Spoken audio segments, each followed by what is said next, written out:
Sir, ಯುವ ಪೀಳಿಗೆಗೆ ನಿಮ್ಮ ಸಲಹೆ ಏನು? ನೀವು ಸಲಹೆ ಕೊಡೋದ್ರಿಂದ ಅವರ ಭವಿಷ್ಯ ಬದಲಾಗಬೇಕಾ? ಅವರ ಜೀವನ ಶೈಲಿ ಬದಲಾಗಬೇಕಾ? ಹೇಳೋದಾದ್ರೆ ಏನು ಹೇಳ್ತೀರಿ? ನಿಜವಾಗ್ಲೂ ಹೇಳ್ಬೇಕಂದ್ರೆ ಯುವತನ ಅನ್ನೋದು ಒಂದು ಟ್ರಾನ್ಸಾಕ್ಷನ್ ಪೀರಿಯಡ್. ಅಲ್ಲಿ ಯುವಕರು ಯುವಕರಾಗೇ ಇರಬೇಕು.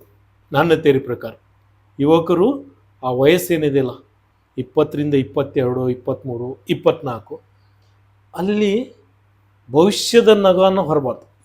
ಇವತ್ತನ್ನು ಅನುಭವಿಸ್ಬೇಕು. ಆದರೆ ಮುಂದೆ ಅವರು ಭವಿಷ್ಯವನ್ನು ರೂಪಿಸ್ಕೊಳ್ಬೇಕು. 25 ವರ್ಷ ದಾಟಿದ ಮೇಲೆ ತನ್ನ ಭವಿಷ್ಯನ ರೂಪಿಸಬೇಕು. ಕೇವಲ ನಾನು IAS ಆಫೀಸರ್ ಆದ್ರ ಭವಿಷ್ಯ, ನಾನು ಡಾಕ್ಟರ್ ಆದ್ರ ಭವಿಷ್ಯ, ನಾನು ಇಂಜಿನಿಯರ್ ಆದ್ರ ಭವಿಷ್ಯ, ನಾನು ಸರ್ಕಾರಿ ನೌಕರ ಆದ್ರ ಭವಿಷ್ಯ ಸುಳ್ಳು. ನಾನೊಬ್ಬ ರೈತರಾದ್ರೂ ಭವಿಷ್ಯ ಇದೆ, ನಾನೊಬ್ಬ ಕೃಷಿ ಕಾರ್ಮಿಕನಾದರೂ ಭವಿಷ್ಯ ಇದೆ, ನಾನೊಂದು ಮನೆ ಕಟ್ಟುವುದರಲ್ಲಿ ಪರಿಣಿತಿ ಹೊಂದಿದರೂ ಭವಿಷ್ಯ ಇದೆ, ನಾನು ಒಂದು ವ್ಯಾಪಾರ ಮಾಡಿದರೂ ಭವಿಷ್ಯವಿದೆ.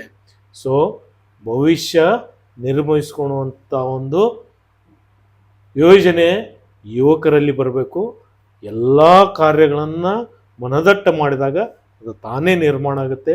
ಕಾಂಪಿಟೇಷನ್ ಅನ್ನೋದು ಇಲ್ಲ, ನಮ್ಮ ಭ್ರಮೆ. ನಾವು ಯಾವ ಕೆಲಸವನ್ನು ಮಾಡ್ತೀವಿ ಅದನ್ನ ನಿಷ್ಠೆಯಿಂದ, ಕಾಯಕ ಶುದ್ಧಿಯಿಂದ ನಾನು ಮಾಡಿದರೆ ಅದು ಖಂಡಿತ ಸಕ್ಸಸ್ ಆಗುತ್ತೆ. ಅದರಿಂದ ಯುವಕರೇ ನಿರಾಶರಾಗಬೇಡ್ರಿ. ನಮಗೆ ನೌಕರಿ ಸಿಗಲಿಲ್ಲ ಅನ್ಬೇಡ್ರಿ, ನನಗೆ ಅದು ಸಿಗಲಿಲ್ಲ ಅನ್ಬೇಡ್ರಿ, ನನಗಿದು ಸಿಗಲಿಲ್ಲ ಅನ್ಬೇಡ್ರಿ. ಎಲ್ಲ ಕಡೆಯೂ ಭವಿಷ್ಯ ಇದೆ. ನೀವು ನಿಂತ ಜಾಗವನ್ನು ಗಟ್ಟಿಯಾಗಿ ನಿಲ್ರಿ, ಅದರ ಆಳದಲ್ಲಿ ಹೋಗ್ರಿ, ಶ್ರಮ ಹಾಕ್ರಿ, ಬೆವರನ್ನು ಸುರಿಸ್ರಿ, ಫಲವನ್ನು ಪಡೀರಿ.